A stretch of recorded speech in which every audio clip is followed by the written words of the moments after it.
sheet of water used by the tribe that dwelt on its banks would be the tail of the lake.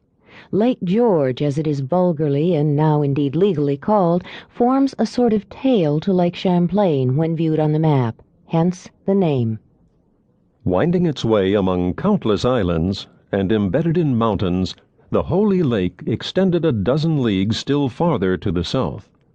With the high plain that there interposed itself to the further passage of the water, commenced a portage of as many miles, which conducted the adventurer to the banks of the Hudson, at a point where, with the usual obstructions of the rapids or rifts as they were then termed in the language of the country, the river became navigable to the tide.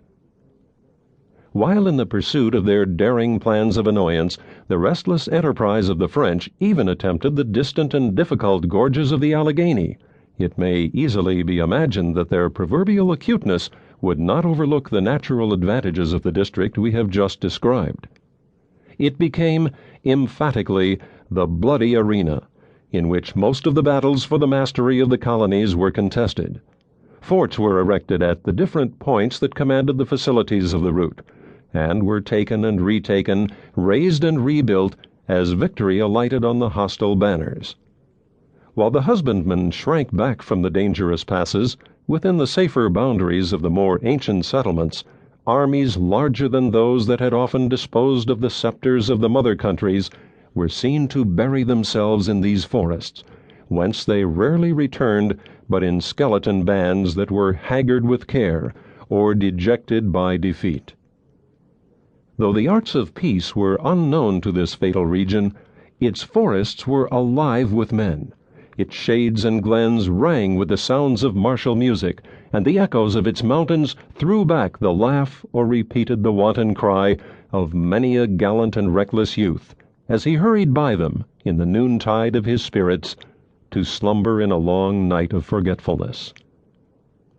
It was in this scene of strife and bloodshed that the incidents we shall attempt to relate occurred, during the third year of the war which England and France last waged for the possession of a country that neither was destined to retain. The imbecility of her military leaders abroad, and the fatal want of energy in her councils at home, had lowered the character of Great Britain from the proud elevation on which it had been placed by the talents and enterprise of her former warriors and statesmen. No longer dreaded by her enemies, her servants were fast losing the confidence of self-respect. In this mortifying abasement, the colonists, though innocent of her imbecility and too humble to be the agents of her blunders, were but the natural participators.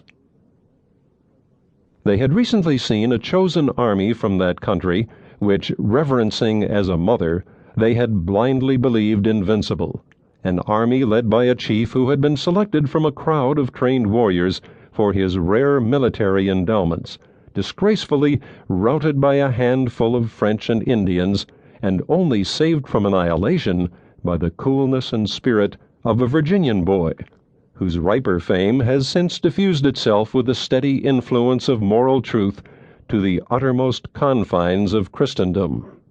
Washington, who, after uselessly admonishing the European general of the danger into which he was heedlessly running, saved the remnants of the British army on this occasion by his decision and courage. The reputation earned by Washington in this battle was the principal cause of his being selected to command the American armies at a later day. It is a circumstance worthy of observation that, while all America rang with his well-merited reputation, his name does not occur in any European account of the battle. At least, the author has searched for it without success. In this manner does the mother country absorb even the fame under that system of rule. A wide frontier had been laid naked by this unexpected disaster, and more substantial evils were preceded by 1,000 fanciful and imaginary dangers. The alarmed colonists believed that the yells of the savages mingled with every fitful gust of wind that issued from the interminable forests of the West. The terrific character of their merciless enemies increased immeasurably the natural horrors of warfare. Numberless recent massacres were still vivid in their recollections, nor was there any ear in the provinces so deaf as not to